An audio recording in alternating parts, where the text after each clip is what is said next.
केशवानंद हरे नंद लाला कृष्ण गोपाल केशवानंद हरे नंद लाला कृष्ण गोपाल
पार्वती पतये हर हर महादेव।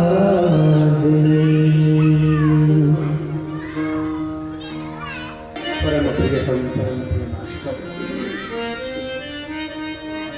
अखिल रसायन सिंधु सार सर्वस्व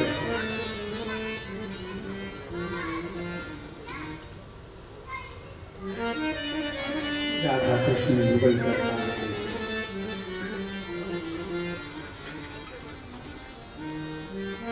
शरण कमलों में प्रणाम करते हुए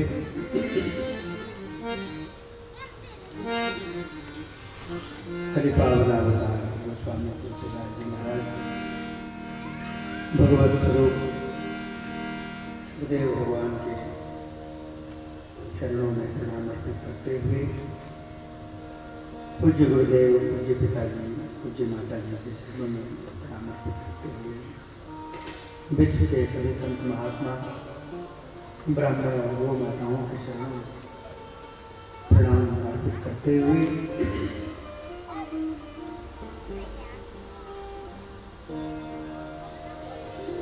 आप सब जितने भी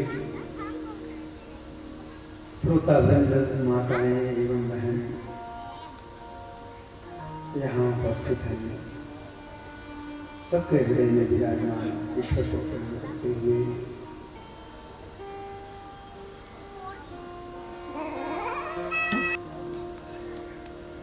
धर्मानुरागी सज्जनों, माताओं, बहनों, अपने वाद्य यंत्रों के माध्यम से कथा में मधुरता की सृष्टि करने वाले सभी कलाकार वृंद, मंचस्थ विद्वत वरेण्य,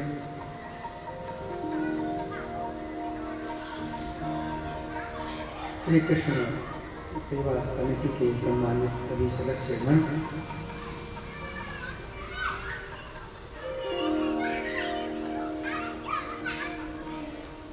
आदरणीय हमारी गुरु बहन, 3 दिन से मैं आप ही को तलाश कर रहा था कि हमारी बहन कहाँ रह गई। हर साल तो कथा में आती थी।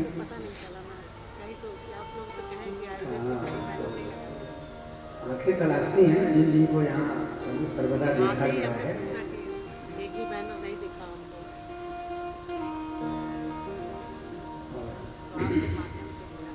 लंका से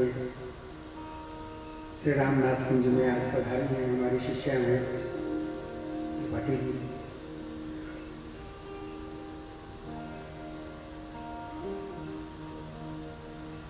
आज चौथा दिवस है। 3 दिन कैसे बीत गए पता ही नहीं चलता। हमको तो एकदम नहीं पता चलता, क्योंकि यहाँ पे कथा कहते हैं और यहाँ से जाने के बाद में ये सोचते रहते हैं कल क्या कहना है, कैसे कहना है। तो उसी चिंतन में रहने के कारण कुछ याद ही नहीं रहता। और आज का जो दिन है, आज का जो दिवस है, ये मध्य दिवस है। 7 दिन में आज चौथा दिन है। ये एकदम बीच का भाग है। मध्य का बड़ा महत्व है। राम जी ने भी धनुष तोड़ा तो तहिसन राम मध्य धनुष तोड़ा।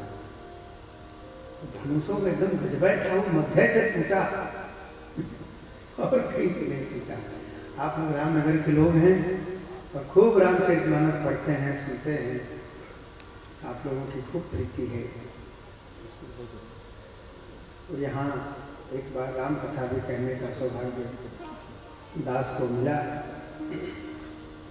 और अपनी तोतली वाणी से मैं जितना लिखा सका आप लोगों को लिखाया।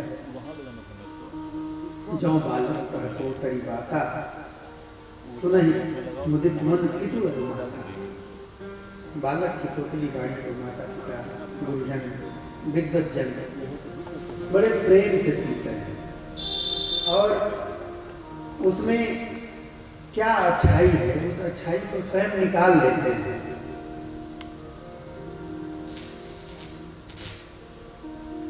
तो श्रीमद् भागवत महापुराण की कथा का आज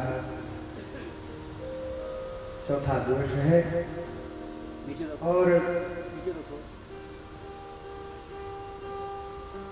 आज बहुत सारी भगवान की लीलाएं हैं, भगवान के भक्तों की कथाएं हैं, सब एक से एक हैं, दिव्य हैं।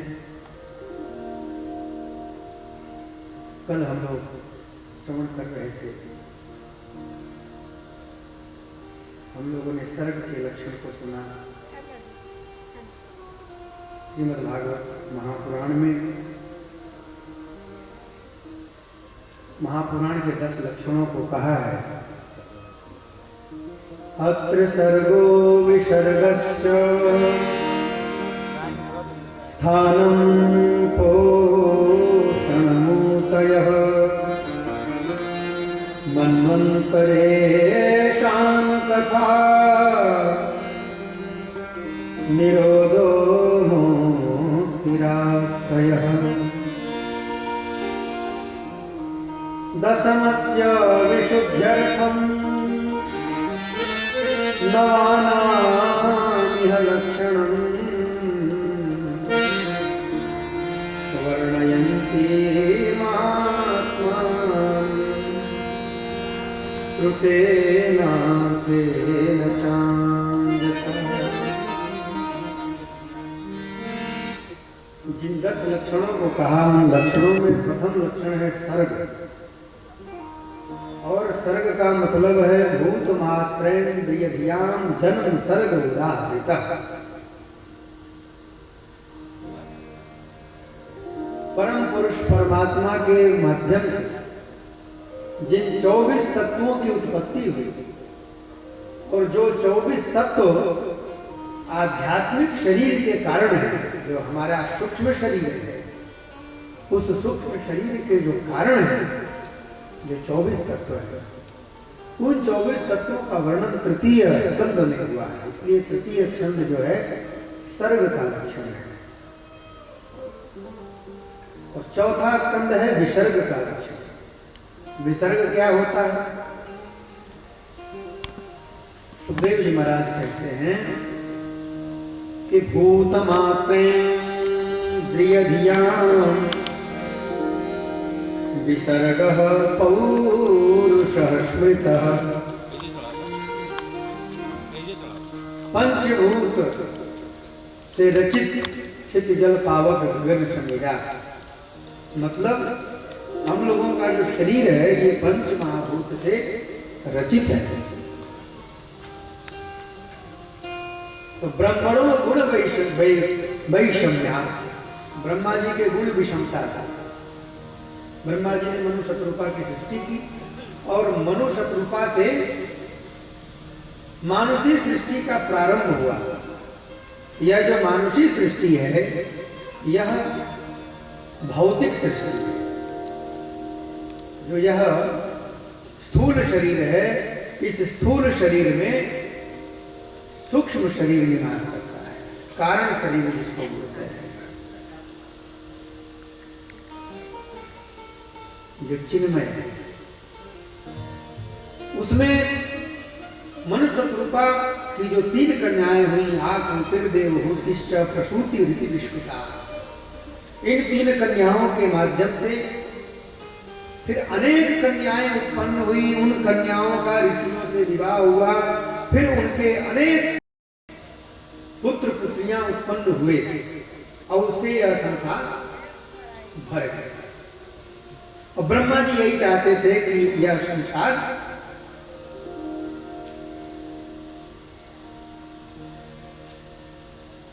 नर और स्त्री के माध्यम से परिपूरित हो जाए।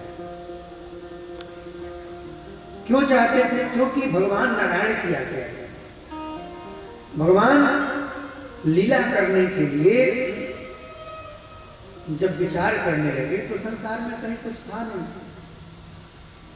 तो भगवान ने कहा कि लीला करनी है तो मैं लीला दिखाऊंगा किसको? तो अपने अंदर से सबको प्रकट करना शुरू किया। तो भगवान नारायण के नाभि कमल से ब्रह्मा जी, और ब्रह्मा जी के माध्यम से फिर मनु शत्रुपा, गर्दभ ऋषि, मरीचि, अत्रि, अंगिरस, पुलस्त्य, पुलह, क्रतु, भृगु, वशिष्ठ, दक्ष, ये सारे ऋषिगण प्रकट हुए। तो फिर ये सृष्टियां आगे बढ़ी और भगवान की लीला भी आगे बढ़ी। उसमें कल भगवान शिव और दक्ष की कथा भी हुई। तो वस्तुतः भगवान शिव और दक्ष के मनोमालिन्य की जो कथा है, यह कथा जो त्रिदेव हैं, भगवान विष्णु, भगवान रुद्र और पितामह ब्रह्मा, इन तीनों देवताओं के एकत्व सिद्धि की कथा है।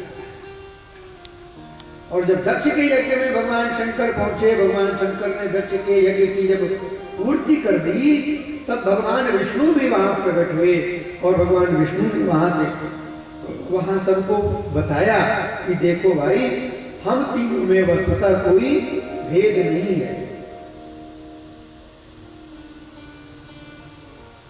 यो विष्णु सतु वही रुद्र, जो भगवान विष्णु हैं वही भगवान रुद्र है। यो विष्णु सतु वही रुद्र, यो रुद्र स पितामह, एक मूर्तिस्त्रयो देवा, विष्णु रुद्र पितामह। लेकिन कार्य के भेद से ये तीनों अलग अलग समझ में आते हैं।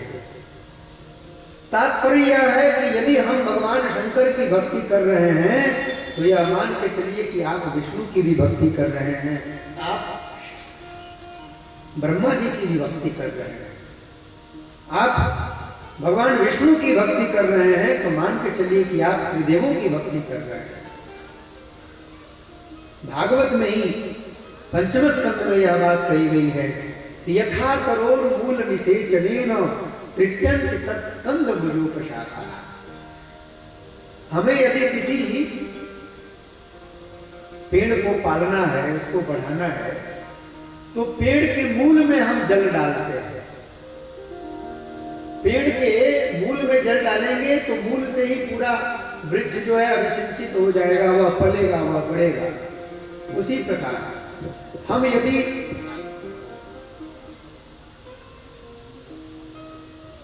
परम प्रेम से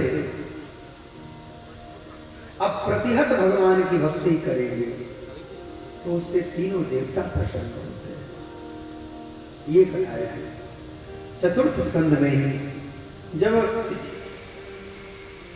विदुर जी ने पूछा है मनुवंश के संबंध में कि महाराज मनु जी के पुत्र भी तो थे, उन पुत्रों का क्या हुआ? तो मैत्रेय जी महाराज वर्णन करते हैं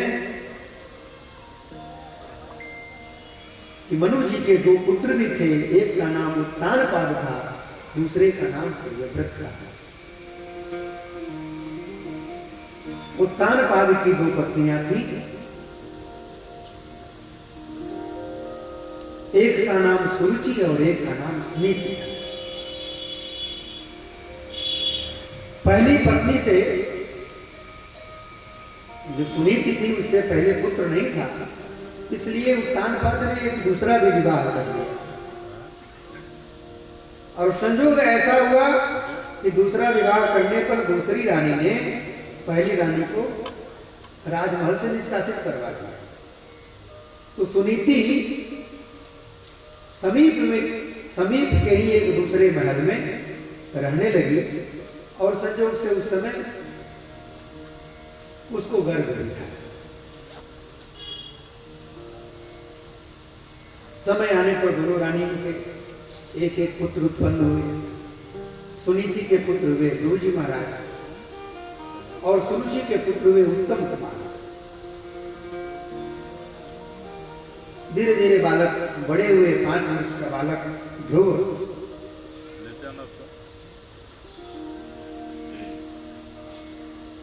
बालक ध्रुव की माता राजा के द्वारा उपेक्षित थी, राजा से अलग रहती थी, लेकिन राजा में ही अपने ईश्वर का दर्शन करती थी। एक दिन बालक खेल रहे थे, उन बालकों के बीच में ध्रुव जी भी खेल रहे थे। खेलते खेलते ध्रुव जी महाराज अपने पिता उत्तानपाद की गोद में बैठने के लिए उद्यत हुए, चढ़े तो सुरुचि ने उनको खींच करके, बांह पकड़ के खींच करके नीचे गिरा दिया और कहा कि यदि तुम राजा की गोद में बैठना चाहते हो तो उसके लिए तुम तपस्या करो और तपस्या करके मेरे गर्भ से उत्पन्न हो, तब तुम राजा के गोद में बैठने के अधिकारी हो। सुरुचि ने राजा के गोद को इतना दुर्लभ बना दिया कि कोई व्यक्ति तप करे, तप के द्वारा भगवान से वरदान मांगे, तब वह सुरुचि के पुत्र के रूप में उत्पन्न हो, तब जाकर के वह राजा की गोद में बैठ सकता है। ध्रुव जी महाराज बहुत दुखी हुए। क्षत्रिय का बालक अपार तेज, सांस खींचते हुए क्रोध से लाल लाल ध्रुव जी महाराज वहां से अपनी माता के पास पहुंचे। पूर्ववासियों ने ध्रुव जी की माता से सारी घटना सुनाई तो सुनीति ने कहा कि बेटा, तुम्हारी दूसरी माता ने ठीक ही कहा है कि तपस्या के द्वारा सब कुछ संभव है। तुम परमात्मा का यजन करो, परमात्मा का भजन करो। लेकिन माता यह नहीं जानती थी कि इस बालक के ऊपर ऐसा असर पड़ेगा कि ये घर छोड़ करके निकल जाएगा। 5 वर्ष का बालक ध्रुव घर छोड़ करके निकल गया। ध्रुव जी महाराज रास्ते में जा रहे हैं, सोच रहे हैं कि जंगल में जा रहा हूं, घर में तो मेरी माता है जो मुझे प्रेम करती है, मुझे समय पे भोजन कराती है, जंगल में मुझे कौन खिलाएगा, कौन पिलाएगा, मेरे सुख दुख को कौन देखेगा। लेकिन परमात्मा के भजन की लालसा ध्रुव जी के मन में इतनी जबरदस्त है कि वो चल पड़े। और रास्ते में बढ़ते जा रहे हैं, श्री नारद जी महाराज मिले। नारद जी ने छोटे से ध्रुव जी को देख करके पूछा, बेटा कहाँ जा रहे हैं? ध्रुव जी ने बताया कि मैं भगवान का भजन करने के लिए, तप करके उनको प्रसन्न करने के लिए वन में जा रहा हूं। नारद जी ने कहा, अरे बेटा, तुम्हारी उम्र खेलने की है, खाने की है, छोटे से बालक बनने से तुम क्या तप करोगे बेटा? ये तप करना तो बड़े बूढ़ों का काम है। नारद जी से पूछा ध्रुव जी ने, महाराज आप वो कौन? नारद जी ने बताया कि लोग मुझे नारद कहते हैं। ध्रुव जी ने कहा कि लगता है आप नकली नारद हो। क्यों? आगे हमने सुना है कि जो असली नारद जी हैं वो कोई व्यक्ति यदि भगवत पथ पर आगे बढ़ता है तो वह उसको सन्मार्ग दिखलाते हैं। और आप मुझे कह रहे हैं कि ये तुम्हारे खेलने खाने की उम्र है, तो मुझे आप असली नारद जी नहीं कह रहे।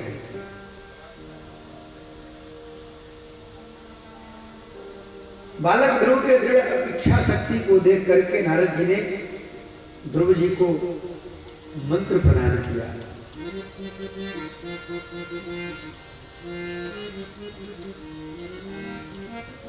द्वादशाक्षर मंत्र प्रदान किया। जो ये सब मंत्र हैं, इन मंत्रों का गान नहीं करना चाहिए, क्योंकि इन मंत्रों की शक्ति नष्ट होती है। मंत्र का मतलब ही होता है जिसको गुप्त रखा जाए। अगर मंत्र को आपने किसी से बता दिया तो वो फिर मंत्र आपके ऊपर काम करना बंद कर देगा। इसलिए हम क्या भजन करते हैं, हम कौन सा मंत्र जपते हैं, हमारे गुरु जी ने हमको कौन सा मंत्र दिया है, यह किसी को नहीं बताना चाहिए। मंत्र और औषधि, किसी वैद्य ने आपको जो औषधि दी है उससे आपका रोग ठीक हो गया।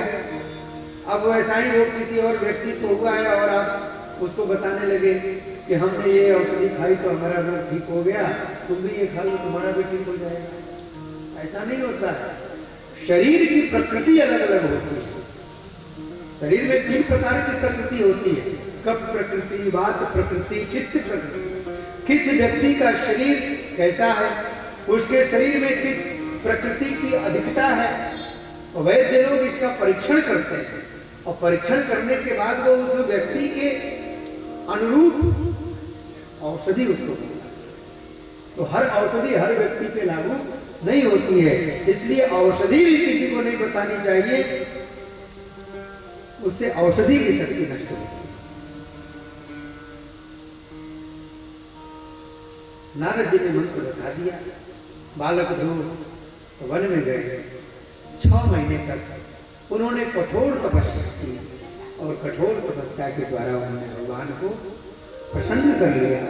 भगवान प्रकट हो गए ध्रुव जी के सामने। अच्छा, ध्रुव जी ने जब प्रारंभ किया था तपस्या करना,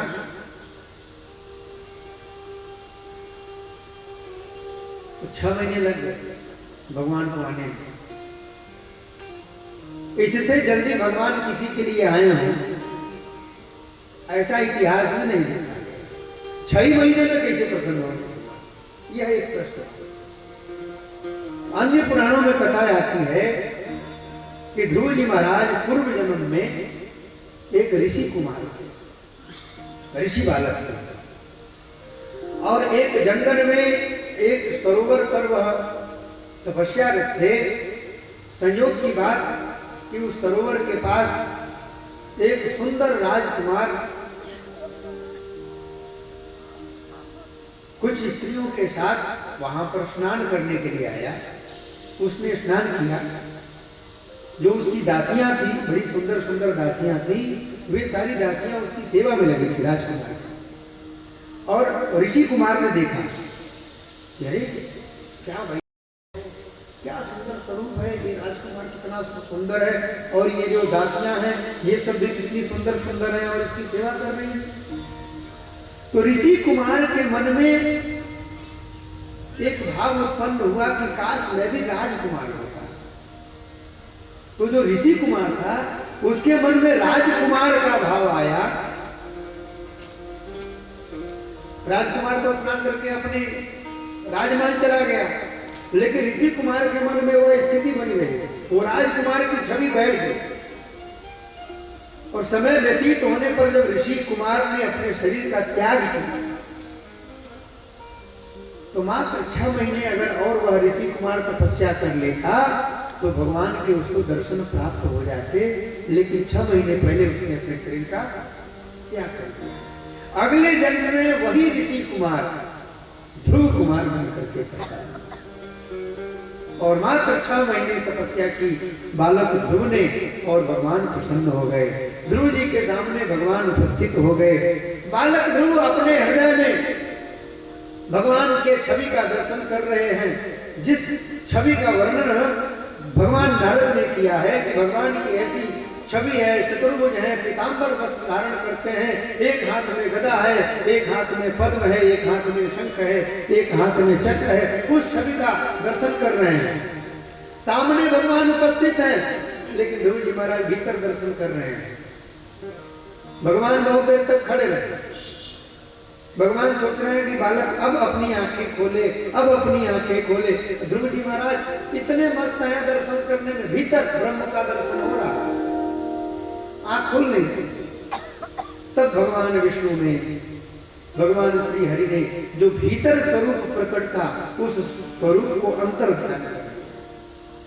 जब भीतर का स्वरूप अंतर ध्यान हुआ तो ध्रुव जी महाराज बेचैन हो गए। नेत्रों को खोला तो जो स्वरूप भीतर दर्शन कर रहे थे, उसी स्वरूप को सामने प्रकट पाया।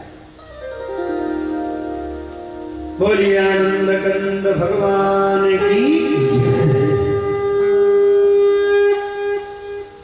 भगवान सम्मुख उपस्थित हैं। ध्रुव जी महाराज कुछ कहना चाहते हैं, लेकिन कुछ बोल नहीं पाते। क्या बोले? भगवान देख रहे हैं। भगवान का नियम है कि भगवान सामने प्रकट होते हैं तो उनकी स्तुति होनी चाहिए। आप कोई भी पुराण उठा के देखिए, भगवान जिसके भी सामने प्रकट हुए, सब लोग भगवान की स्तुति करते हैं। सबरी के यहाँ भगवान गए तो सबरी कहती है कि ही विधि स्तुति करहूं तुम्हारी, अधम जात में जड़मति भारी। प्रभु मुझे स्तुति करने नहीं आता, आप आपको स्तुति करने आए न आए कोई फर्क नहीं पड़ता है। भगवान के सामने टूटी फूटी बाड़ी में कुछ भी कहिए, वो जगत पिता है, वो सब कुछ सुनते हैं। ध्रुव जी महाराज कुछ बोल नहीं पा रहे हैं। भगवान श्री हरि ने अपने शंख को ध्रुव जी के कपोल में स्पर्श कराया है और शंख का स्पर्श होते ही ध्रुव जी की वाणी फूट पड़ी। ध्रुव जी महाराज के नेत्रों से अश्रुपात होने लगा। ध्रुव जी महाराज भगवान की स्तुति करते हैं। प्रभु योऽन्त्यः प्रवेश्य मम वाचमिमां प्रसुप्तां सञ्जीवयति अखिलशक्तिधरः स्वधाम्ना अन्यास्तहस्तचरणश्रवणत्वगादि प्राणान् नमो भगवते पुरुषाय। एकस्त्वमेव भगवान् निरमात्मशक्त्या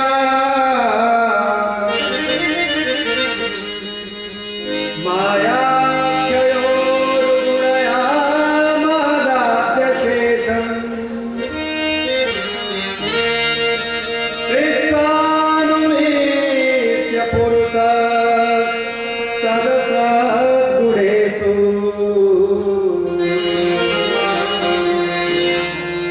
नानेव दारुषु विभावसुविभासि।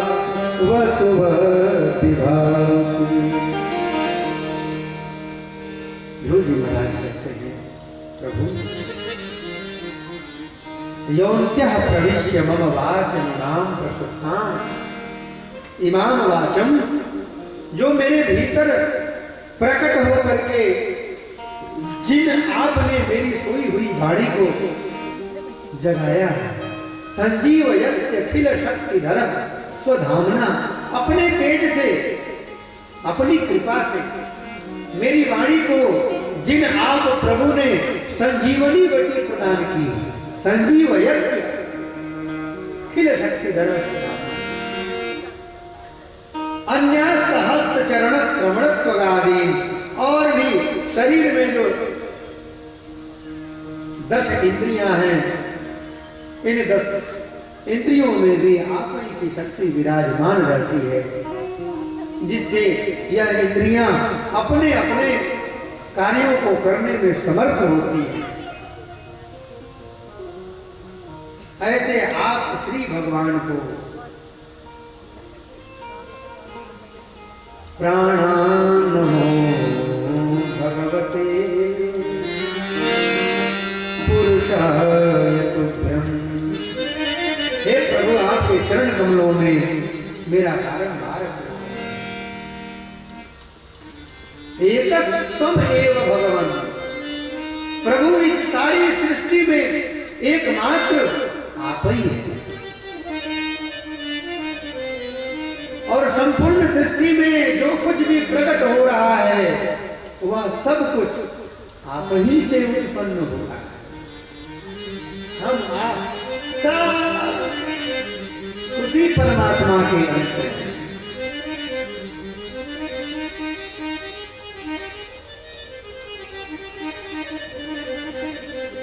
ध्रुव जी महाराज भगवान की बड़ी सुंदर दिव्य स्तुति करते हैं। भगवान वर मांगने के लिए कहते हैं। ध्रुव जी महाराज कहते हैं कि प्रभु, आपका दर्शन करने के पश्चात मेरे मन की संपूर्ण कामनाएं ही नष्ट हो गई हैं।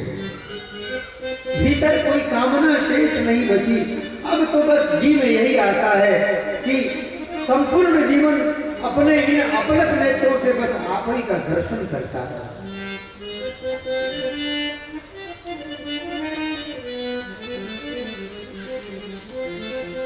फिर भी भगवान श्री हरि ध्रुव जी महाराज को 36,000 वर्ष तक राज्य करने का वरदान देते हैं। ध्रुव, तुम 36,000 वर्ष तक राज्य करोगे और अंत में तुमको परम धाम की प्राप्ति होगी, तुम मेरे धाम में निवास करोगे, वैकुंठ के द्वार पर तुम्हारा निवास होगा, प्रतिदिन तुम मेरा दर्शन कर सकोगे। पुनः भगवान अंतर ध्यान हुए हैं। ध्रुव जी महाराज राज्य को लौटे हैं।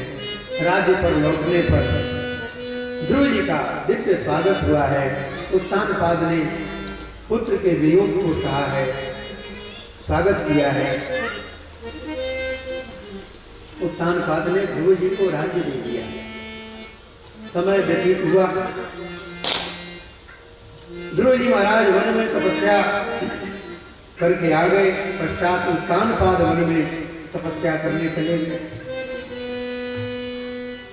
ध्रुव जी महाराज ने 36,000 वर्षों तक राज्य किया।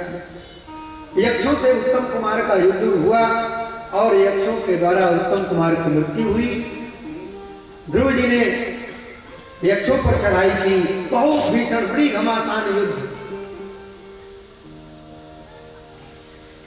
फिर ब्रह्मा जी ने आकर के उस युद्ध को समाप्त करवाया। कुबेर ने पुनः ध्रुव कुमार को वरदान किया है। अंतिम समय में ध्रुव जी को पुनः वैराग्य हुआ। ध्रुव जी महाराज हरिद्वार चले गए। हरिद्वार में जाकर के ध्रुव जी ने पुनः भगवान का भजन किया और भजन के प्रभाव से ध्रुव जी को लेने के लिए साक्षात भगवान के दूत नंद और सुनंद आए। ध्रुव जी को निवेदन किया कि महाराज आपको भगवान के धाम में चलना है, आप विमान पर आरूढ़ होइए।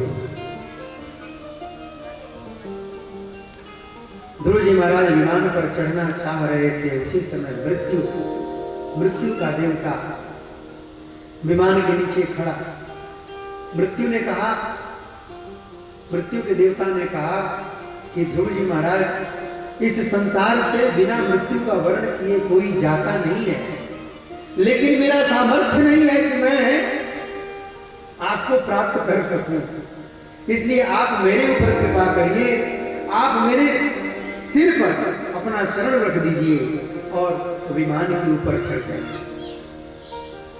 मृत्यु मूर्धनि पदम दत्वा, मृत्यु के सर पर ध्रुव जी ने अपना पैर रखा, विमान पर चढ़े और विमान उड़ा वैकुंठ के लिए। मार्ग में ध्रुव जी महाराज सोच रहे हैं कि मेरी माता को मैं छोड़ करके जा रहा हूँ, मैं अकेले वैकुंठ जा रहा हूँ। उसी समय नंद और सुनंद ने कहा कि ध्रुव जी महाराज आप चिंता मत कीजिए, आपकी माता भी दूसरे विमान से वैकुंठ के लिए चल रही हैं, वो देखिए विमान।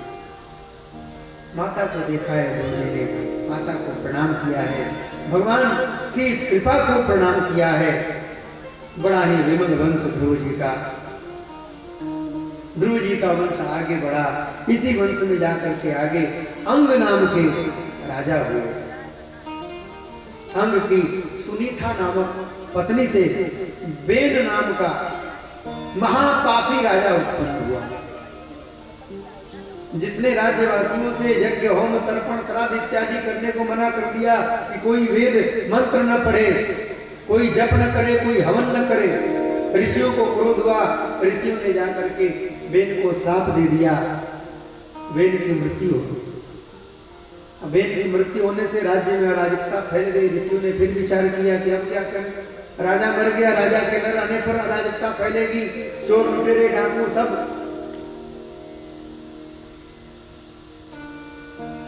प्रभाव में आ जाएंगे। तब ऋषियों ने राजा वेद के जंघा का मंथन किया और जंघा का मंथन करने से एक छोटे कद का पुरुष प्रकट हुआ। अब उस पुरुष को देख करके ऋषियों ने कहा कि ये तो राज्य का संचालन कर नहीं पाएगा। तो ऋषियों ने कहा कि निषोध, बैठ जाओ। तो उस से निषाद जाति की उत्पत्ति हुई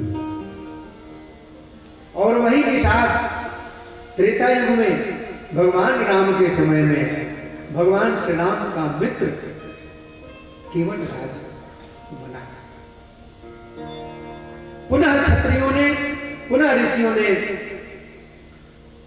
बेन के दक्षिण भुजा का मंथन किया।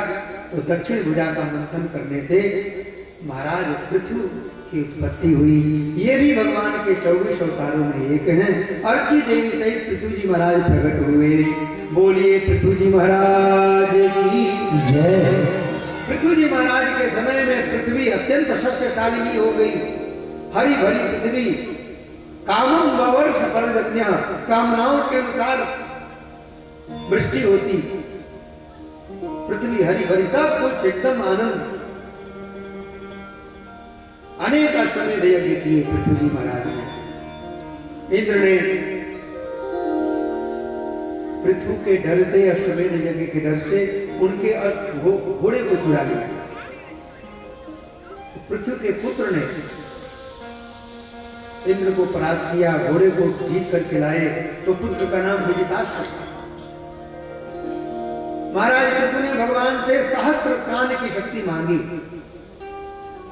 हे प्रभु, मुझे सहस्त्र कर्ण प्राप्त हो, जिससे मैं आपके कीर्ति को श्रवण कर सकूं, आपकी विमल यश, आपकी विमल गाथा का मैं श्रवण कर सकूं। इसी वंश में प्राचीन वरही नाम के राजा उत्पन्न हुए, जो बड़े कर्मकांडी हुए।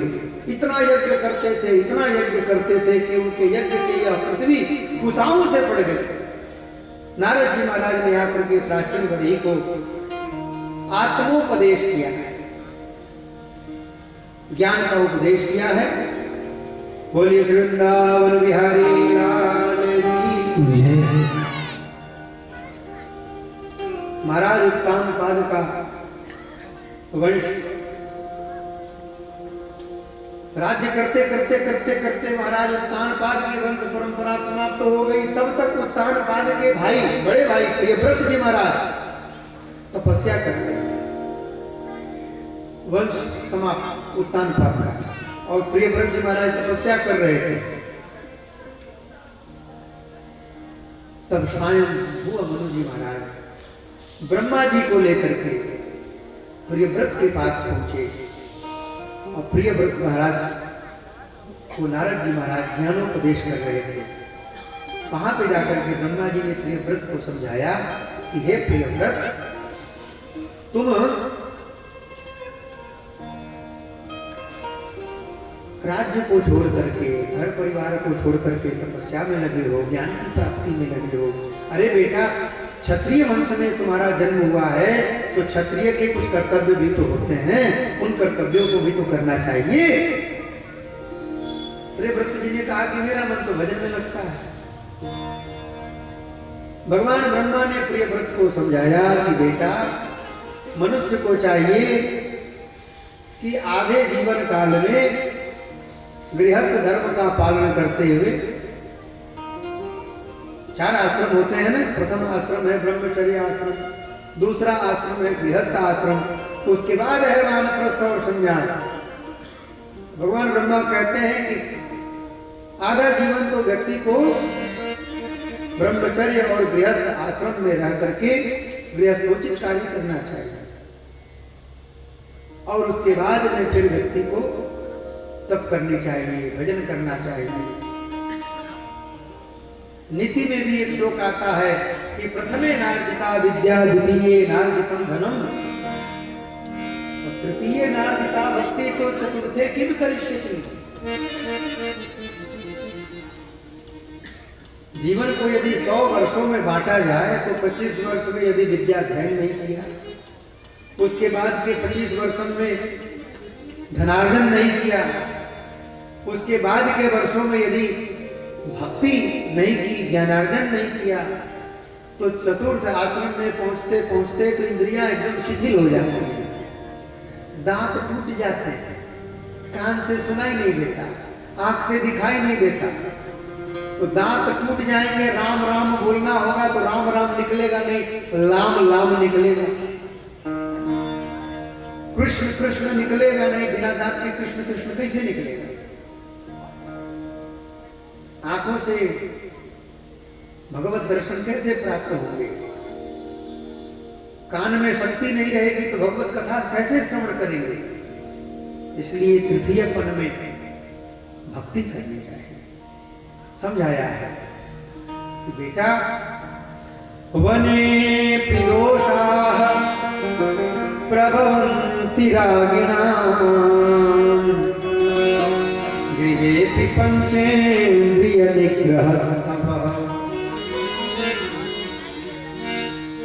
व्यक्ति वन में रहता हो लेकिन उसके मन में, व्यक्ति रहता हो वन में लेकिन उसके मन में बसा हुआ हो उसका घर, संसार, परिवार, तो वन में रहने से क्या उसको सिद्धि की प्राप्ति होगी?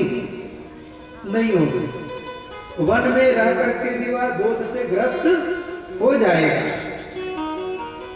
बहुत लोग जब घर वालों पे नाराज होते हैं, बेटा बेटी पे नाराज होते हैं, पत्नी पर नाराज होते हैं, तो कहते हैं कि हम चले जाएंगे अयोध्या, अब हम चले जाएंगे हरिद्वार, तुम लोगों का साथ छोड़ देंगे, तुम सब बेकार हो, किसी लायक नहीं हो।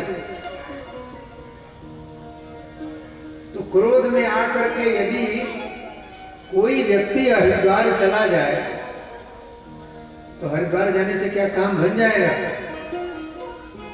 अरे परिवार तो होता ही है क्रोध जीतने के लिए। आप 30,000 की घड़ी खरीद करके लाए हैं, आपका 4 वर्ष का बच्चा, उसने घड़ी को टेबल से उठाया और घड़ी उसके हाथ से छूट गई, घड़ी फूट गई, 30,000 की घड़ी चौपट। आप क्या करेंगे? बच्चे को मृत्यु दंड देंगे? क्रोध करेंगे बच्चे पर? नहीं करेंगे, बच्चा है। तो परिवार में रहते हुए ही परिवार में जो समता विषमता आदि स्थितियां होती हैं, उन स्थितियों को देखते देखते ही व्यक्ति काम को, क्रोध को जीतने का प्रयास करता है। ये एक प्रकार का अभ्यास है, परिवार में रहते हुए होता है, परिवार से बाहर जाकर के नहीं होगा। घर से बाहर का व्यक्ति अगर कुछ गड़बड़ कर दे तो व्यक्ति उसको डांट दे, उसको गाली दे देता है। और आज के जमाने में कोई व्यक्ति परिवार में अगर कोई छोटी मोटी बात हो जाए, कुछ कह दे, कहना नहीं चाहिए, लेकिन अगर कोई कुछ कह दे तो मामला कोर्ट तक पहुंच जाएगा, हाई कोर्ट, सुप्रीम कोर्ट सब हो जाएगा। लेकिन व्यक्ति को विचार ये करना चाहिए कि परिवार में रह करके ही व्यक्ति काम और क्रोध को जीत सकता है। वने विदोषा प्रभवन्ति रागिणाम। अगर रागी व्यक्ति होगा तो वन में जाकर के भी उसके अंदर दोष आ जाएंगे। और कोई भगवत अनुरागी व्यक्ति होगा तो घर में रह करके भी वह अपने 5 इंद्रियों को जीत सकता है। घर में रह करके भी अपने 5 इंद्रियों को जीत ले तो घर में रहना भी उसके लिए तप के जैसा ही है। गृहेऽपि पंचेन्द्रिय निग्रहस्तपः। घर में रह करके अपने 5 इंद्रियों पर अधिकार प्राप्त कर लेना, ये भी एक प्रकार का तप है। घर के मारे बन गए, घर से परेशान होकर के वन में गए, वन में रहने लगे, कुछ दिन रहे, कुछ लोग, कुछ दिन बाद कोई सेठ जी वहां पहुंचे। सेठ जी ने देखा कि यहाँ एक महात्मा जी रहते हैं, एक बाबा जी रहते हैं, तो सेठ जी वहां कुछ दिन रह करके भजन किए, सत्संग किए उस महात्मा जी के साथ। फिर सेठ जी ने कहा कि बाबा जी अगर आपकी आज्ञा हो तो यहाँ पे आपके लिए कुटिया बनवा दूं। बाबा जी ने कहा बनवा दो बेटा। बनवा दिया बाबा जी के लिए कुटिया। कहा कि बाबा जी आपके लिए कुटिया बनवा दिया, आप आज्ञा दें तो एक कुटिया अपने लिए भी बनवा दो, आता रहूंगा आपके दर्शनों के लिए। तो हाँ हाँ बेटा इसके बनवा दो। सेठ जी फिर एक बार आए तो कहा कि अगली बार आए तो अपने बच्चों को, पत्नी को, सबको लेकर के आए। हाँ बाबा जी परिवार के लोग भी सत्संग करने आ रहे हैं तो कहिए तो 2-4 कमरे और बनवा दें। बनवा दो बेटा 2-4 कमरे और। बाबा जी के पास 10 कमरे हो गए। अब 10 कमरे हो गए तो फिर 10 कमरों की सुविधा उसमें झाड़ू लगे, पोछा लगे, सारी व्यवस्था ठीक ठाक रहे, तो उसके लिए काम करने वाले चाहिए, कार्यकर्ता चाहिए। तो 2-4-5 सेवकों को बुला लिया। अब जब सेठ जी आते हैं तो महाराज जी को चिंता होती है कि भाई सेठ जी ने ये सब कुछ बनवाया है, आश्रम बनवाया है, सेठ जी आ रहे हैं तो थोड़ा यहाँ की व्यवस्था ठीक ठाक रहे। अब महाराज जी आए थे वन में भजन करने के लिए और अब सेठ जी के निवास का प्रबंध करने में लग गए। क्या भजन हो रहा है? आए थे हरि भजन को, होटल लगे प्रकाश। उससे बढ़िया था कि घर में बैठ के भजन करते महाराज। समझाया है। तब प्रियव्रत जी महाराज अपने घर आए हैं। आकर के प्रियव्रत जी ने राज्य का संचालन किया है। प्रियव्रत का विवाह विश्वकर्मा की पुत्री बर्हिष्मति से हुआ। उनके आग्निद्र आदि 10 पुत्र हुए। वंश परंपरा आगे बढ़ी। आग्निद्र के एक पुत्र नाभि। नाभि को कोई पुत्र नहीं हो रहा था, लेकिन नाभि जो थे वो ब्राह्मणों के इतने भक्त थे, इतने भक्त थे, ब्राह्मण वत्स, ब्राह्मणों में उनकी अपार श्रद्धा थी। तो ब्राह्मणों ने देखा कि राजा नाभि को कोई पुत्र नहीं है, तो राजा नाभि से कहा कि महाराज आप एक यज्ञ करवाएं, हम लोग उस यज्ञ में भगवान को प्रसन्न करेंगे। राजा को बताया भी नहीं कि यज्ञ किस लिए कर रहे हैं। और ब्राह्मण देवताओं ने उस यज्ञ में राजा नाभि के घर में पुत्र की उत्पत्ति हो इसके लिए यज्ञ किया। और साक्षात भगवान उस यज्ञ में प्रकट हुए। भगवान प्रकट हुए तो ब्राह्मणों से कहा कि आप लोगों के इस यज्ञ से प्रसन्न होकर के मैं प्रकट हुआ, वर मांगिए। तो राजा नाभि ने वर नहीं मांगा, ब्राह्मण देवताओं ने राजा नाभि के लिए वर मांगा कि ये भगवान हम लोगों पर प्रसन्न है। तो राजा नाभि को आप ही के जैसे पुत्र की प्राप्ति, आपके समान पुत्र की प्राप्ति। भगवान ने कहा कि मेरे समान तो बस मैं ही हूं, मेरे समान तो संसार में कोई दूसरा है नहीं। तो आप सरिस्ता खो जाऊं जाइए, अपने समान में मैं किसको खोजने जाऊं। कहा कि चलो भाई ब्राह्मण देवताओं, आप लोगों के इस यज्ञ से मैं इतना प्रसन्न हूं, इतना प्रसन्न हूं कि मैं स्वयं नाभि के घर में इनके पुत्र के रूप में उत्पन्न होऊंगा। और भगवान ने नाभि के घर में ऋषभ देव के रूप में अवतार ग्रहण किया। बोलिए ऋषभ देव भगवान की जय। 24 अवतारों में ऋषभ देव जी का एक अवतार है। और ऋषभ देव जी महाराज को जैन धर्म का प्रवर्तक माना जाता है। जो जैन धर्म के 24 गुरु हैं, उन 24 गुरुओं में प्रथम तीर्थंकर ऋषभ देव जी महाराज। और भगवान ऋषभ देव ने बहुत सुंदर शासन किया है पृथ्वी पर। पृथ्वी अत्यंत शस्यशालिनी, लेकिन उसके साथ साथ उन्होंने अपनी प्रजा को, अपने पुत्रों को उपदेश भी दिया है। आप पूरा इतिहास उठा करके देख लीजिए, भारत का शास्त्रों का अवलोकन कर लीजिए। मात्र 2 राजा ऐसे हुए हैं जिन्होंने अपने प्रजा और पुत्रों को उपदेश किया। एक ऋषभ देव जी महाराज और दूसरे भगवान श्री रामचंद्र। प्रजा को उपदेश दिया है। ऋषभ देव जी महाराज कहते हैं कि नायं देहो देह भाजाम दृढ़ोके कष्टान कामान अर्हते भुजांगे तपो दिव्यं पुत्र कायेन सत्वं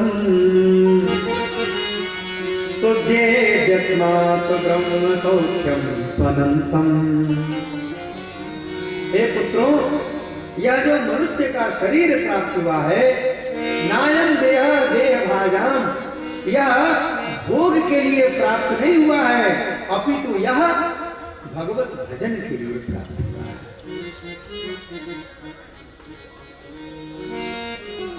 बड़े भाग्यमानुष तनु पावा, सुर दुर्लभ सदग्रंथ निगारा, साधन धाम मोक्ष कर द्वारा, पाए पर लोक सवारा। यह उपदेश किया है। बहुत संक्षेप में आप लोगों को आज की कथा सुना रहे हैं, क्योंकि भगवान कृष्ण का जन्म भी कराना है।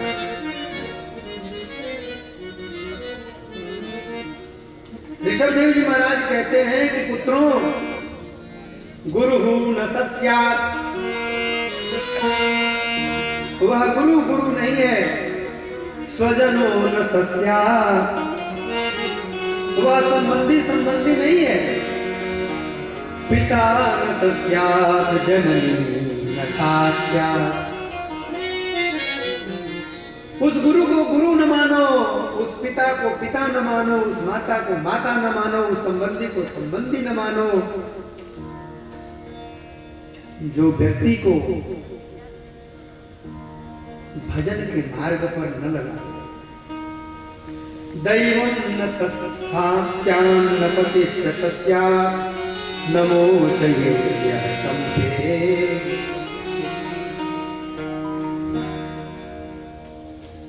जो भजन में लगा है वही श्रेष्ठ है, वही गुरु है। इसीलिए गुरु किया जाता है, इसीलिए गुरु बनाया जाता है, क्योंकि गुरु शिष्य के लिए भजन का मार्ग प्रशस्त करता है। गुरु शिष्य को आध्यात्मिक उन्नति प्रदान करता है। बहुत सारे लोग ऐसे होते हैं जो गुरु से धन संपत्ति कैसे प्राप्त करें, कैसे उत्कर्ष हो, कैसे सुख संपत्ति प्राप्त हो, ये इसके चक्कर में पड़ जाता है। गुरु से ये सब नहीं पूछना चाहिए। गुरु से ये पूछिए कि हमारी आध्यात्मिक उन्नति कैसे होगी, हम कैसे भजन करें, हम कौन सा विधि अपनावें, क्या भजन करें, क्या जप करें, क्या तपस्या करें। गुरु से ये पूछा जाता है।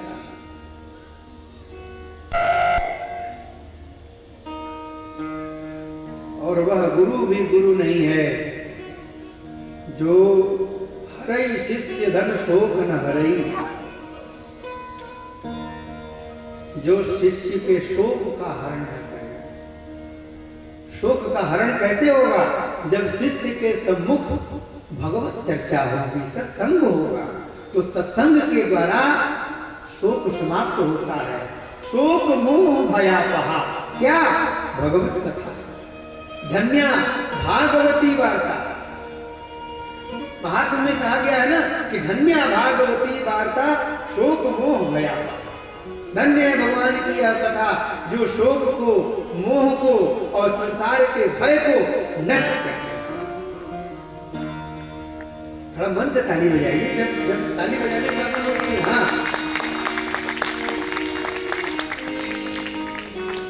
बोलो राधे कृष्णा, बोलिए बोलो राधे कृष्णा। जय सिया राम, जय सिया राम, हर हर महादेव। नमो चैद्यः समुपेत मृत्यु। बड़ा सुंदर उपदेश किया है भगवान ऋषभदेव ने।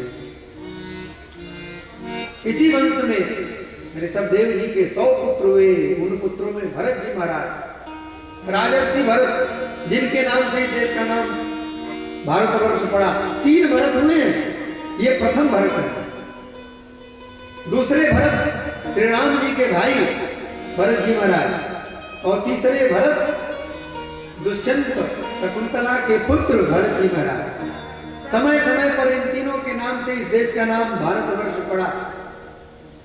इस देश का एक नाम अजनाभ वर्ष भी है, अजनाभ, क्योंकि भगवान ने अज मतलब भगवान जो अजन्मा है, वो यहाँ पे बार बार जन्म लेते हैं, वो यहाँ पे अवतार लेते हैं। मेरे पूज्य गुरुदेव जी भगवान मानस रत्न डॉक्टर श्रीनाथ जी मिश्र रामायणी जी महाराज कहा करते थे कि भारत जरा विचार कर श्री राम कृष्ण अवतार। हे भारत, हे भारतवासियों जरा विचार करना, क्या भारत जरा विचार कर, श्री राम कृष्ण अवतार यूरोप में प्रगटे नहीं, इसमें है कुछ सार। भगवान यूरोप में प्रकट नहीं हुए, कहां प्रकट हुए? जब जब भगवान को प्रकट होने की इच्छा हुई तो भारतवर्ष में प्रकट हुए, भारत खंड में प्रकट हुए। बोलो वैकुंठनाथ भगवान की। इसलिए इस देश का नाम अजनाभ वर्ष हुई है। और हम लोगों को अपने बच्चों को बताना चाहिए कि देखो बेटा, इस देश का नाम भारत है, इस देश का नाम अजनाभ वर्ष है, इस देश का नाम आर्यावर्त है। ये हिंदुस्तान नाम तो बहुत बाद में पड़ा है। अंग्रेज लोगों को सिंधु सिंधु बोलने नहीं आता था, तो वो लोग सिंधु को इंडो इंडो बोलते, तो इंडो इंडो बोलते बोलते इसको इंडिया बना दिया। सिंधु बोलने नहीं आवे तो इंडो बोलते थे, इंडो बोलते बोलते इंडिया, तो देश का नाम इंडिया हो गया। तो विदेशियों के लिए भले ये इंडिया हो, लेकिन हम लोगों के लिए इंडिया नहीं, ये अजनाभ वर्ष है, भारतवर्ष है, आर्यावर्त है। भरत जी महाराज बड़े गजब के राजर्षि, बहुत सुंदर शासन किया भरत जी ने। और भरत जी महाराज गंडकी नदी के तट पर जाकर के तपस्या किए। हरिहर क्षेत्र में, पुलहाश्रम में। लेकिन राज्य छोड़ करके वन में गए थे तपस्या करने के लिए। एक मृग में आसक्ति हो गई, एक हिरण में आसक्ति हो गई, और हिरण में आसक्ति होने के कारण अंतिम समय में जब मृत्यु का समय आया तो उस हिरण की स्मृति करते करते करते करते प्राण छूट गए। तो अंते या मति सा गति, अंत में मृत्यु के समय में जो मति होती है वही व्यक्ति की अगली गति है। अंत समय में आप जिसका स्मरण करके मरेंगे, अगले जन्म में वही बनना पड़ेगा। तो अगले जन्म में भरत जी महाराज मृग योनि में उत्पन्न हुए, लेकिन पूर्व जन्म की स्मृति रही। याद रहा कि अरे मैं पूर्व जन्म में राजा भरत था, ये आज मृग शरीर में आ गया। आया था हरि भजन के लिए और मृग में आसक्त हो गया, मैंने अपना पतन कर दिया। पहाड़ों पर जाते, सूखे पत्ते चबाते और भगवत स्मरण करते रहते। मृग योनि में भी भगवत भजन कर रहे हैं भरत जी महाराज। मृग का शरीर छूटा, अगला जन्म एक ब्राह्मण परिवार में उत्पन्न हुए, बड़े हुए। पिताजी ने यज्ञोपवीत संस्कार किया।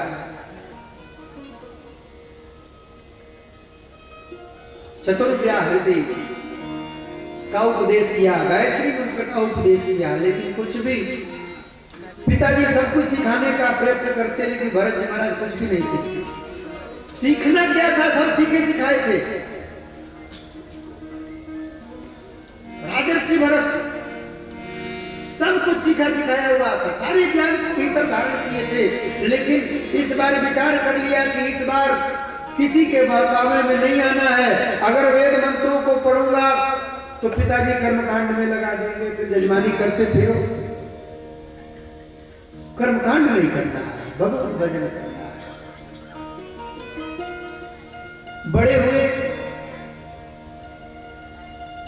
भाई इनको कभी खेत में लगा देते काम करने के लिए।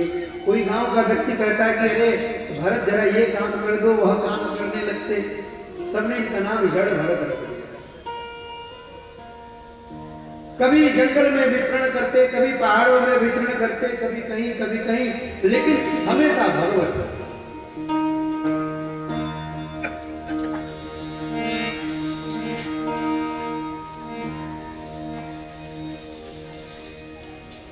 जंगल में जोगी बसता है,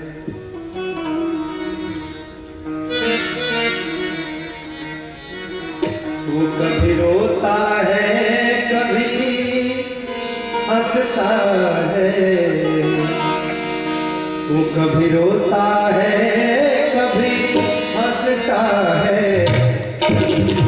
कल में जोगी बसता है, जंगल में जोगी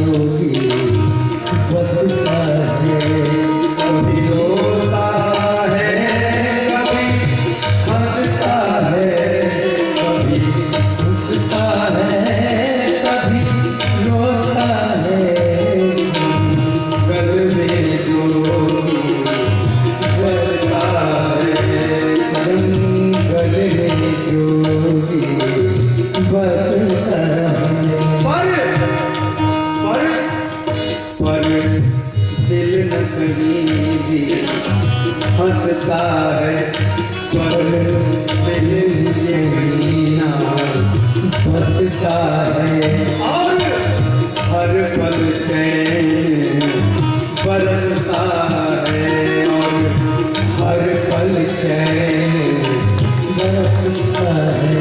वो कभी रोता है कभी हंसता है,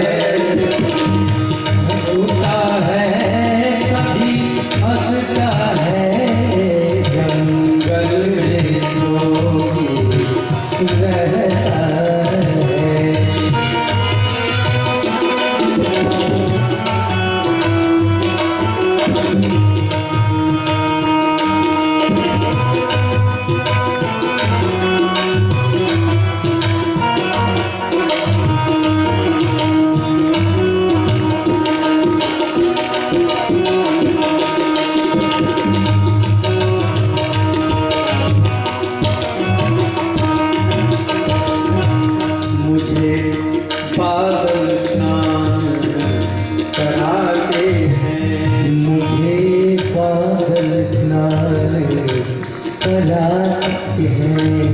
भरत जी महाराज मस्त मौला फकीर जो आनंद संत फकीर करे वो आनंद नाए मेरी। भगवान का भजन करते हैं, हर पल भगवान का दर्शन करते हैं। मुझे बादल स्नान कराते हैं, मुझे बादल स्नान कराते हैं और पंछी गीत सुनाते हैं और पंछी गीत सुनाते हैं। ये वृक्ष रिश्ते नाते हैं, वृक्ष रिश्ते नाते हैं। यह देह मेरा देवालय है, देह मेरा देवालय है और आत्म मेरा शिवालय है और आश्रम मेरा शिवालय है। कभी रोता है कभी हंसता है, कभी रोता है कभी हंसता है, रोता है कभी हंसता है, रोता है कभी हंसता है। पल में रोता है तन में जो बसता है। भाई लोग कभी खेत में काम करने को लगा देते, फंसा दे देते कि जाओ खेत में काम करो। एक ही जगह पे घंटे घंटे घंटे घंटे जानते थे कि बढ़िया काम करेंगे, सब रोज काम करवाएंगे, भजन नहीं करने देंगे। खेत की रखवाली करने के लिए भेजते, खेत में बैठ जाते, चिड़िया दाना खाती। भरत जी महाराज कहते राम जी की चिड़िया, राम जी का खेत, खाओ रे चिड़िया भर भर के सब तुम्हारे ही है। भाई लोग कभी अच्छे कपड़े नहीं देते, मैले कुचैले गंदे कपड़े पहनते, कभी कभी वो भी कपड़े फट जाते, कभी कभी नंग धड़क नहीं विचरण करते। कभी फिरता नंगा है, कभी फिरता नंगा है, नैनों से बहती गंगा है, नैनों से बहती गंगा है। इसलिए गंगा बहती है नैनों से, 3 जन्म बीत गए, भगवान की प्राप्ति नहीं हो पाई, इसलिए नैनों से आशीर्वाद होते हैं भरत जी की। कभी फिरता नंगा है, कभी फिरता नंगा है,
जंगल में बसता है, जंगल में बसता है, कभी रोता है, कभी हंसता है, कभी रोता है, कभी हंसता है, जंगल में बसता।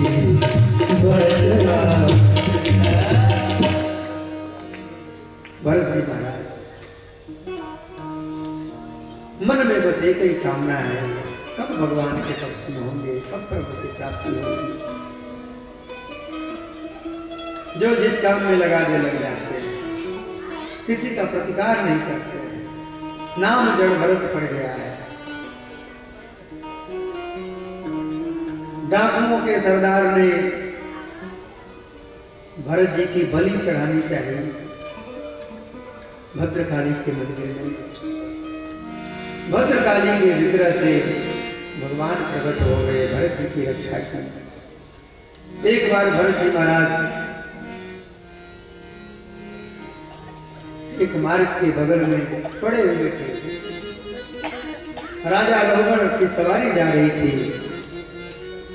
राजा रघुगण का एक कहार बीमार पड़ गया। राजा रघुगण ने कहा कि जाओ किसी एक व्यक्ति को पकड़ करके ले आओ जो पालकी को ढो सके। मिल गए भरत जी महाराज, पकड़ लिया, चलो पालकी ढोने के लिए। चल कर लगा दिया आगे आगे, लग गए आगे, पालकी ढोने लगे।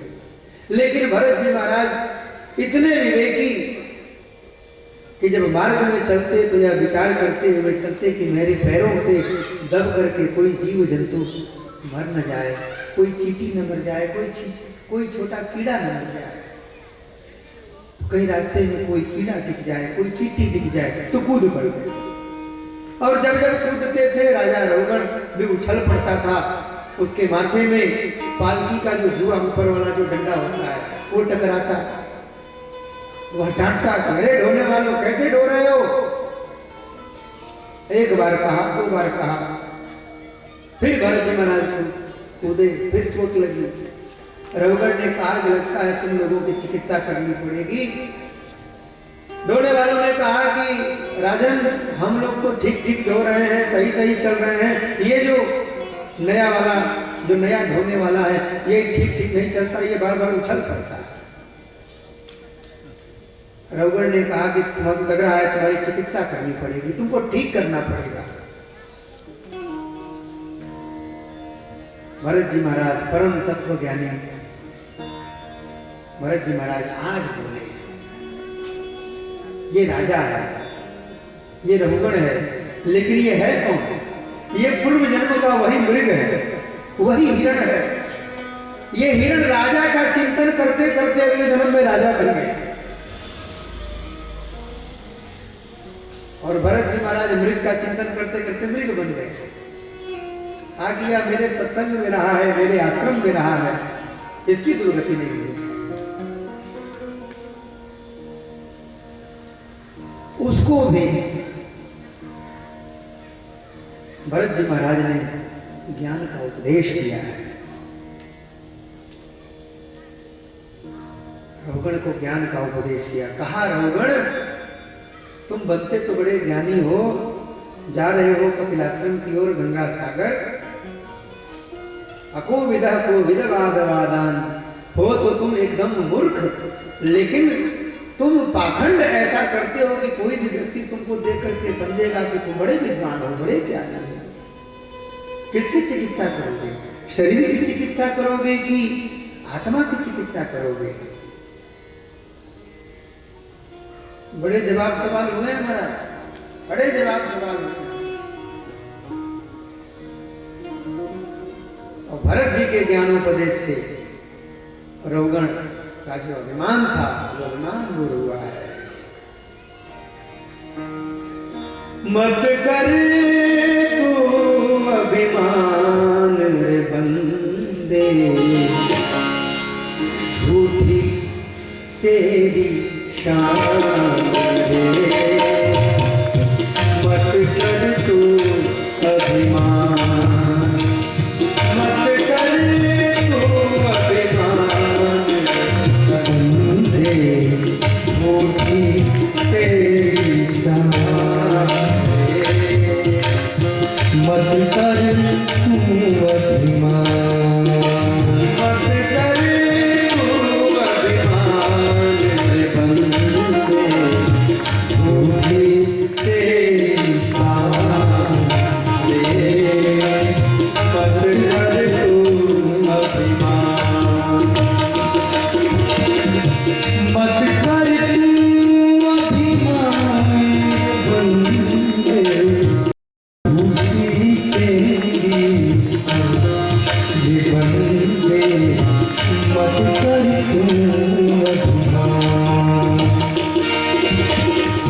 अभिमान। रघुगण को ज्ञानोपदेश किया है। पश्चात भरत जी महाराज को भी भगवत प्राप्ति हुई है और रघुगण को भी भगवत प्राप्ति हुई है। पंचम स्कंद में खगोल और भूगोल का बड़ा सुंदर वर्णन है। 50 कोटि विस्तीर्ण, 50 करोड़ योजन विस्तीर्ण, 50 योजन करोड़ परिधि की यह जो ब्रह्मांड है इसकी रचना, इसमें ऊपर के लोकों का वर्णन, नीचे के लोकों का वर्णन सुखदेव जी महाराज ने किया है।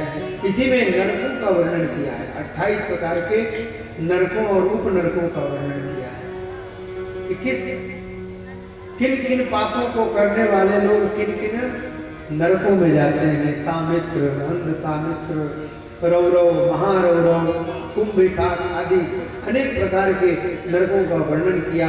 इन नरकों का वर्णन सुना परीक्षित जी ने। परीक्षित जी महाराज सुखदेव जी से कहते हैं कि भगवान, इस संसार में जो कोई भी आया है, जो भी मनुष्य है, जो भी जीव है, वह कोई कर्म किए बिना रह नहीं सकता। वो कर्म करेगा, कर्म करेगा तो कर्म में या तो उससे पाप कर्म होंगे, नहीं तो पुण्य कर्म होंगे। और मनुष्य से पाप कर्म होंगे ही होंगे, बच नहीं सकता। तो फिर पाप कर्मों से कैसे उसकी मुक्ति होगी, कैसे वह बचेगा?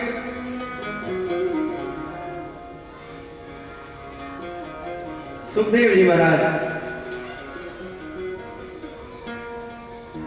परीक्षित को समझाते हुए कहते हैं कि राजन परीक्षित, कि पापों को नष्ट करने के बहुत सारे उपाय हैं शास्त्रों में, लेकिन सबसे सरल उपाय है भगवान नाम जप। और अजामिलोपाख्यान के माध्यम से नामाभास की महिमा का वर्णन किया है। नाम की महिमा नहीं, एक तो नाम की महिमा है भगवान की, और यहां पे नामाभास की महिमा है। आप सब उस कथा को जानते हैं कि अजामिल बहुत पापी हो गया था, ब्राह्मण वंश में उत्पन्न हुआ था, लेकिन कुसंग में पड़ करके उसने अपना नाश कर लिया। उसने ब्राह्मणों के कहने पर, भजनानंदी महात्माओं के कहने पर अपने सबसे छोटे पुत्र का नाम नारायण रखा।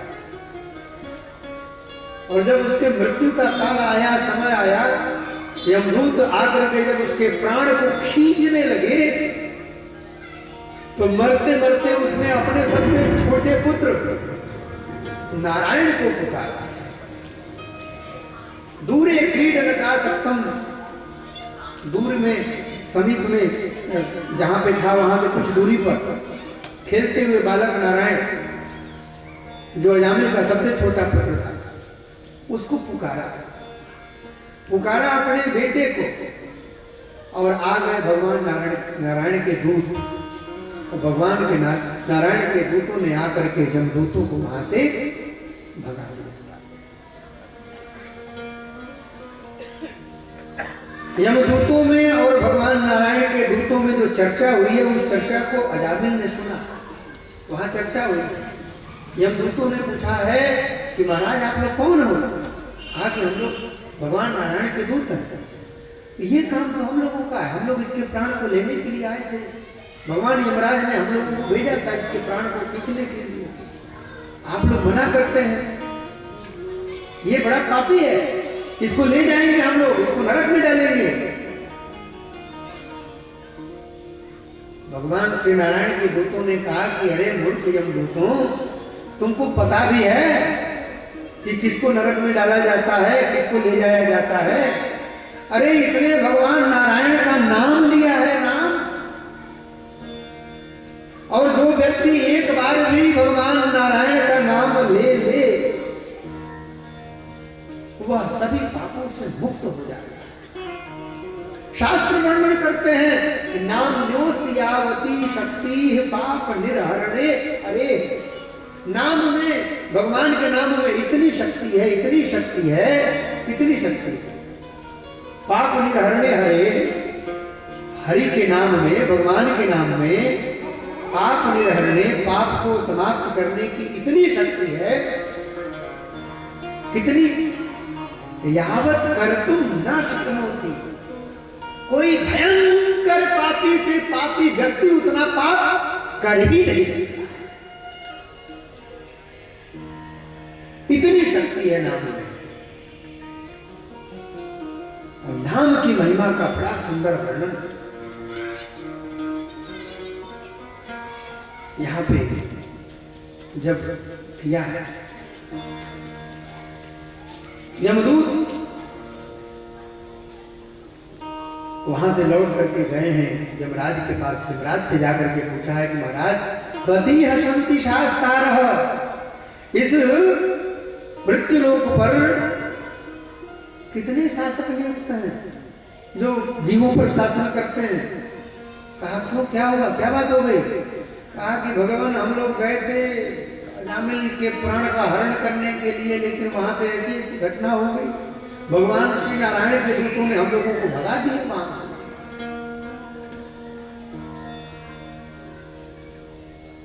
धर्मराज यमराज भगवान के मंगलमय नामों का स्मरण करते हैं, भगवान को प्रणाम करते हैं और यमदूतों से कहते हैं कि हे यमदूतों, आज से तुम लोग लिख लो कि किनको ले आना है, धरती से किनको ले आना है। भागवत में जिह्वान भक्ति भगवत गुणनामधेयम्, जिनकी जीवा भगवान के नामों का उच्चारण नहीं करती, जिह्वान भक्ति भगवन् गुणनामधेयम् चेतः च न स्मरति तच्चरणारविन्दम्, और कभी वह जीव, जो जीव कभी चित्त से भगवान का स्मरण नहीं करता है,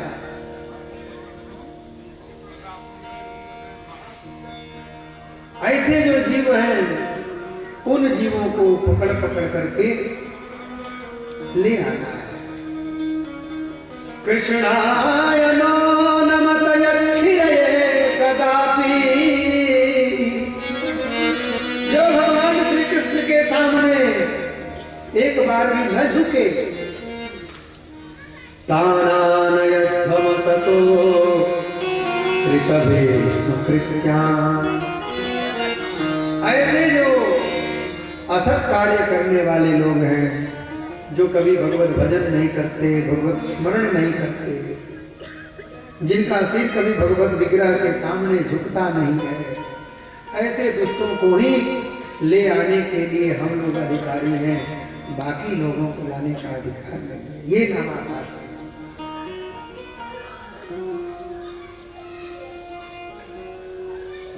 पश्चात अजामिल ने जाकर के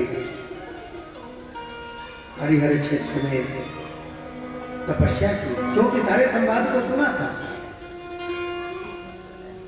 तो उसने अपने आप को संभाल लिया। यही भागवत कथा। व्यक्ति पतन की ओर जा रहा है और पतन की ओर जाते जाते जाते जाते फिर उसके जीवन में कोई ऐसी घटना हो जाती है, कुछ ऐसा घटनाक्रम समुपस्थित हो जाता है कि फिर वह अपने आप को संभाल लेता है और भगवत भजन में लग करके अपना कल्याण कर लेता है।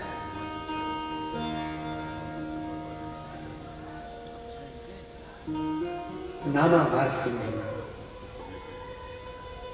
राम न सकहि नाम गुण भाई, भगवान श्री राम भी अपने नाम के महिमा को बखान नहीं कर सकते, इतना।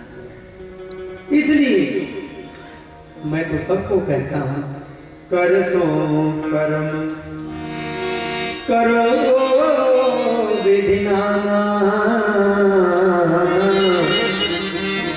मन राखो जहां कृपा निधान। अपने शरीर से, हाथ से, ठीक है संसार में आए हैं तो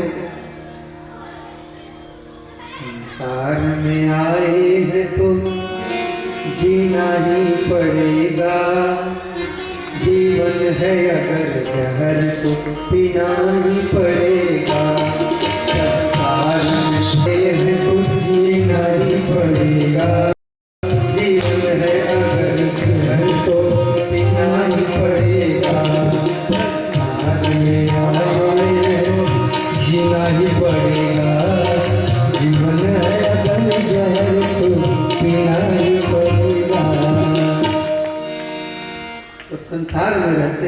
भगवत भजन करते रहना है। इसी से हमारा कल्याण होना है। नामाभास की महिमा का बड़ा सुंदर वर्णन किया है।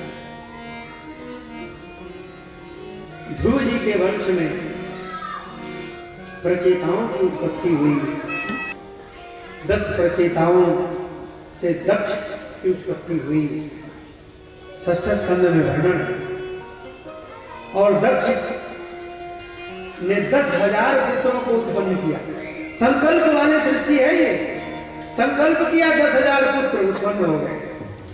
10,000 पुत्र, हरियश्व नाम के 10,000 पुत्र उत्पन्न हुए। कहा कि जाओ तपस्या करो, शक्ति अर्जित करो और सृष्टि का विस्तार करो। तपस्या करने के लिए गए 10,000 दक्ष के पुत्र। नारद जी महाराज मिल गए, ऐसा ज्ञानोपदेश किया कि सबके सब बाबा जी हो गए। दक्ष को पता चला तो दक्ष ने पुनः 1,000 पुत्रों की उत्पत्ति की। पुत्रों का नाम पड़ा सबलाश्व। उनको भी भेजा कि जाओ तपस्या करो और शक्ति संपन्न होकर के लोक पितामह ब्रह्मा की आज्ञा के अनुसार सृष्टि का विस्तार करो। तो वे भी गए। नारद जी मिल गए। नारद जी ने कहा कि ये बताओ कि तुम्हारे 10,000 अग्रज जिस मार्ग पर गए हैं उस मार्ग पर जाना चाहते हो या किसी और मार्ग पर जाना चाहते हो? अनुजों ने कहा कि हमारे 10,000 बड़े भाई जिस मार्ग पर गए हैं हम लोग उसी मार्ग पर जाएंगे। उनको भी नारद जी ने उपदेश किया। वे सब भी बाबा जी बन गए। दक्ष को पता चला। दक्ष को बड़ा क्रोध हुआ। एक दिन नारद जी महाराज वीणा बजाते हुए दक्ष की सभा में प्रस्तुत हुए, प्रकट हुए। दक्ष देखते ही तमतमा गया। क्रोध के अभिभूत होकर के, क्रोध के वश में होकर के दक्ष ने नारद जी को बहुत भला बुरा कहा। नारद, आप सरिस सब चाहो कि ना? तुम सबको अपने जैसा बाबा जी बनाना चाहते हो? जाओ, मैं तुमको श्राप देता हूं कि तुम क्षण मात्र कहीं नहीं टिक पाओगे। तुमको हमेशा भ्रमण करते ही रहना पड़ेगा। ऐसा श्राप क्यों दिया? ऐसा श्राप इसलिए दिया कि अगर यह व्यक्ति ज्यादा देर तक किसी स्थान पर रुकेगा तो ऐसे ही उपदेश कर करके सबको बाबा जी बना डालेगा। सारा संसार बाबा जी हो जाएगा। सब बाबा जी हो जाएंगे तो फिर ये ब्रह्मा जी की सृष्टि कैसे चलेगी? जो भगवान श्री नारायण का संकल्प है, लोकवत्तु लीला कैवल्यम, भगवान लीला करने के लिए जो सृष्टि का विस्तार करते हैं, उस लीला का विस्तार कैसे होगा? नारद जी ने कहा कि चलो भाई, तुमने श्राप दे दिया, अच्छा किया। योगी तो रमता भला, योगी को तो रमण ही करते रहना चाहिए। लेकिन जाओ, मैं तुमको आशीर्वाद देता हूं कि तुमको 60 कन्याएं उत्पन्न हुई। और वो 60 कन्याएं उत्पन्न हुई। उन 60 कन्याओं से सृष्टि का जबरदस्त विस्तार हुआ। उनमें से 13 कन्याओं का विवाह कश्यप जी महाराज से। और कश्यप जी महाराज के वंश परंपरा का वर्णन है। कश्यप जी के 12 आदित्य हुए। अदिति नामक पत्नी से। अदितेह जाता आदित्या। अदिति के 12 आदित्य उत्पन्न हुए। उनमें एक त्वष्टा नाम के ऋषि उत्पन्न हुए। त्वष्टा के पुत्र विश्वरूप हुए। एक बार देवताओं ने विश्वरूप को अपना गुरु बनाया।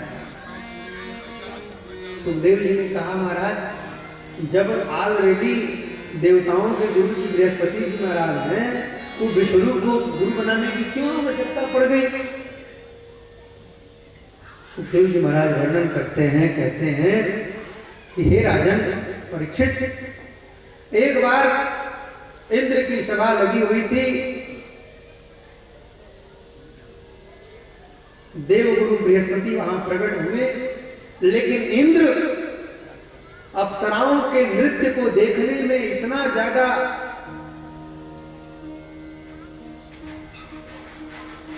लगा हुआ था कि उसने अपने गुरु को भी नहीं देखा। गुरु का अभ्युत्थान नहीं किया, गुरु को प्रणाम नहीं किया। इसलिए बृहस्पति जी महाराज कुपित हो गए और कुपित होकर के उन्होंने राज्य लक्ष्मी भ्रष्ट हो जाने का श्राप दे दिया। जब दैत्यों को पता लगा तो दैत्यों ने इंद्र पर आक्रमण कर दिया। इंद्र पराजित हुए, स्वर्ग पर दैत्यों का अधिकार हो गया। समस्त देवता ब्रह्मा जी के शरण में गए। ब्रह्मा जी से कहा कि पितामह हम लोग कहाँ जाएं? दैत्यों ने हमको परास्त कर दिया है, स्वर्ग लोग जा नहीं सकते। ब्रह्मा जी ने कहा एक काम करो, विश्वरूप को अपना गुरु बना लो, विश्वरूप को अपना गुरु बना लो और उससे उपदेश ग्रहण करो, वो सब ठीक कर देगा। तो ब्रह्मा जी के कहने पर देवताओं ने विश्वरूप को अपना गुरु बनाया और विश्वरूप ने इंद्र को नारायण कवच का उपदेश किया। नारायण कवच के उपदेश से इंद्र पुनः बलवान हो गए, दैत्यों से युद्ध किया, दैत्यों को परास्त कर दिया।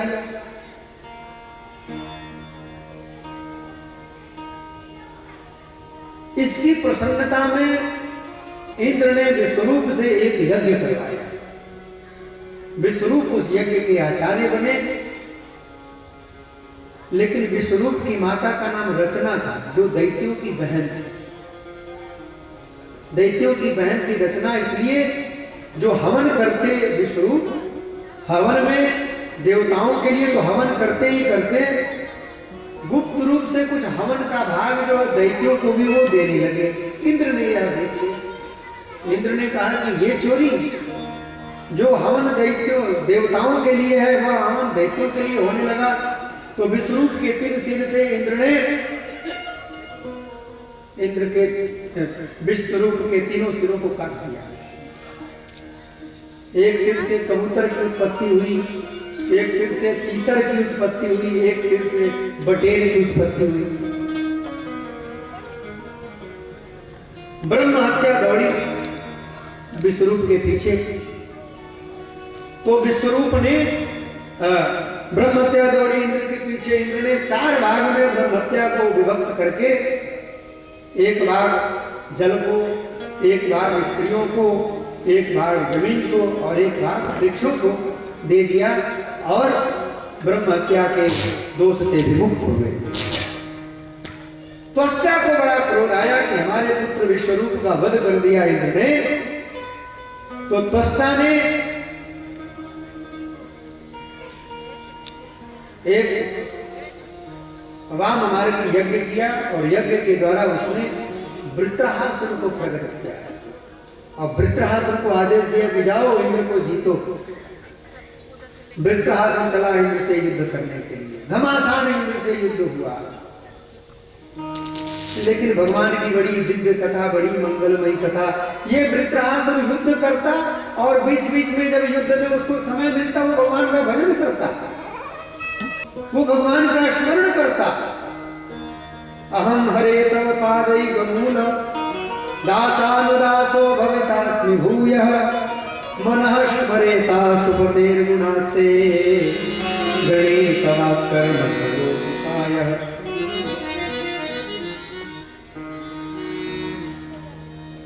भगवान से प्रार्थना करता, हे प्रभु मैं इस बार तो राक्षस शरीर में हूं, लेकिन मैं चाहे जिस शरीर में रहूं बस आपकी कृपा मेरे ऊपर बनी रहे, आपके मुख कमल का दर्शन होता रहे, आपका भजन होता रहे। ममत्तम श्लोक जनेषु सौख्यम संसार चक्रे भ्रमता कुतश्चित्।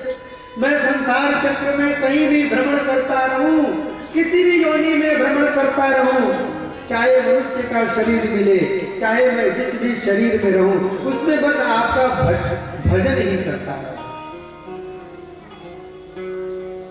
उत्तम श्लोक जनेषु सौख्यम। आपके जो भक्त हैं, जो संत हैं, साधु महात्मा हैं, उनके चरणों में मेरी प्रीति बनी रहे। मज्जन्मना फलमिदं मधुकैटभारे भृत्यानुभृत्य अनुभृत्य सदैव भृत्या। हे हरि, हे भगवान नारायण, आपके दासों का दास भी बनने का मुझे सौभाग्य प्राप्त हो जाए तो मैं कृतकृत्य हो जाऊं।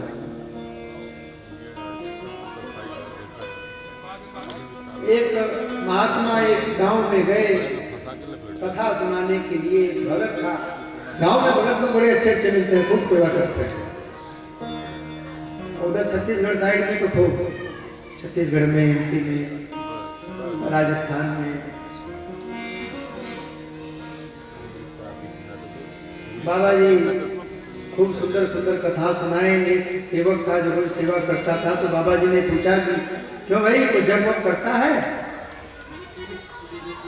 कहा नहीं महाराज जी, कोई जप वप नहीं करता। बाबा जी ने कहा कि एक काम कर, सोहम सोहम जपा कर। कहा ठीक है, तो सोहम सोहम वो प्रतिदिन जपता। एक वर्ष बाद फिर उस गांव में कथा आई हुई, दूसरे महात्मा आए, तो दूसरे महात्मा की भी वो सेवा करता था। महात्मा ने पूछा क्यों भाई कुछ जप तक करते हो? कहा कि हाँ महाराज, सोहम जपते हैं। कहा कि ठीक है, सोहम जपता है, लेकिन जिन महात्मा ने तुमको ये मंत्र दिया है उन्होंने उसमें एक अक्षर लगाना,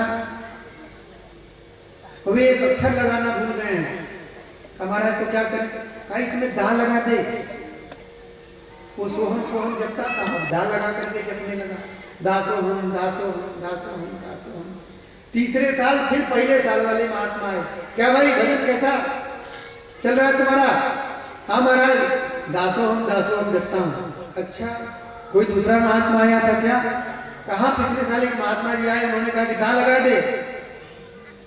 अच्छा, आके उन्होंने एक गलती कर दी, एक अक्षर छोड़ दिया, उन्होंने स लगा दिया उसमें।